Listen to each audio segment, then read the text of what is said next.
Okay, so the way this is done, I highly recommend you to wear out the excessive glossiness of the playing cards. That's what I usually do when I do double lifts.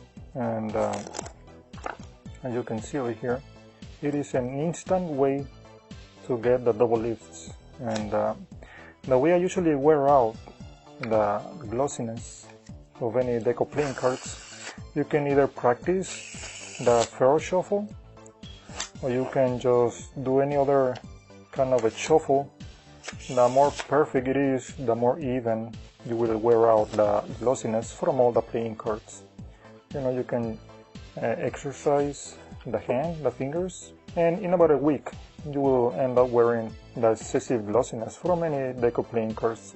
And that's how I usually wear out the glossiness, so you can do better double lifts. At least it's not a must, but in my case it's more secure, at least for me. Now, what I highly recommend you for a deco playing cards not to look that old or so yellowish is by keeping your hands dry when you try to wear out this glossiness, and to have more smooth dribble. It's better for the deco playing cards to be slightly bent down. And this is just pure touch. I'm not actually keeping any pinky breaks ahead of time. This is the purpose of this double lift, to get an instant double lift without any pinky breaks, This is just by pure touch, by pure sensitive. Now let's assume you have a job, you use your hand a lot, you mistreat your hands, you don't wear gloves to protect them.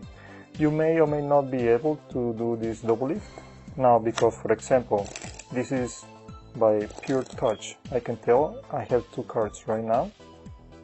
By the sensitivity of my thumb, right now I have 3, okay, which is not a big deal. I mean, you can just practice to have a good sensitive thumb to tell how many cards you have left.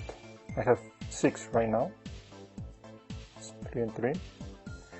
Now, I highly don't recommend you to do this double lift as a triple lift, because it's more risky. I mean, you can, but it's more risky. And you keep practicing how many cards you need to hold. Now, obviously, this is quite easy when you're trying just to do a double lift. And by any chance you dribble, you missed it, just go back and do it again until you have a double lift. Now, the way I'm doing this, I'm dribbling the cards from the short side. Some people dribble from the corners, but I do it from the short side. You can see my thumb is in the side, and I'm just dribbling the top half. Not the whole deck, just the top half. Okay, and from here, I just stop at 2 cards, because I'm dropping the cards with my thumb. I know where to stop, when it's 2, or when it's 3 cards. Now let me do it with 3 cards, which is not even that difficult. 3 cards. Now, again, just do it with 2 cards. And you can see the index is right on top. I'm flipping over by letting go with the thumb and holding the double with the index and middle and ring finger in the front. Now, of course, they will separate, but as soon as I flip it over, I'm going to square the double with a thumb, index, and middle finger. Okay, just squeezing a little bit. Turn it over and squeeze it. Now, because my nail is in contact with a card in the back, you may not split too much the double, but you immediately square the double with the other hand. Okay, and that's it, you square. You let go with a thumb, hold it, and square it. And you can flip it over again the same way. And that's it, it is that easy. It's not too difficult. Now, you want to flip it over in the same way I did it in the performance. I think that's a different flourish in and of itself. But I will explain it in this video, because I don't think it is that difficult for me to explain it in a different video. Personally, I don't recommend you to do this flip over action, which is this. It is a high possibility that the cards will split like that, and you pull the double outside. But like I said in the beginning, because I already wear out the excessive glossiness by doing first shuffles or any other shuffle, they don't separate, they don't split too easily. They split right here, but they usually don't split too easily. because they are not too glossy anymore. Now notice the way I'm moving the double outside is by the ring finger. The ring finger is right here. I just move it right below. Okay, once it's here, place the thumb right here in the middle, and the ring finger just slide it down. And the double will flip over the thumb.